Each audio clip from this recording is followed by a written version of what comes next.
tezroq maqsadimga erishiy, tezroq orzuyimga erishiy emas, jarayondan zavqlanishni o'rganing. Maqsad qo'ydingiz, deylik, biznes ochish yo uy qurish.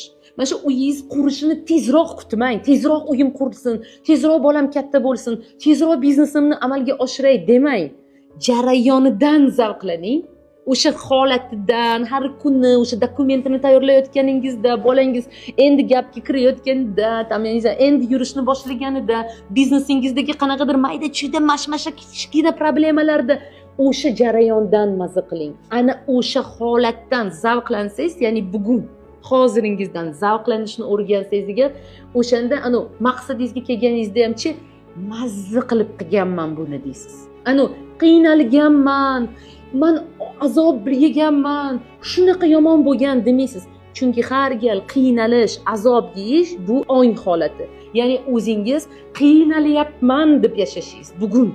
Hozir men qiynalyapman, hozir menga azob bo'lyapti, hozir menga qiyin bo'lyapti deyishingiz. Erta muhim emas. Uyim qanaqa holatga kelishi ham muhim emas.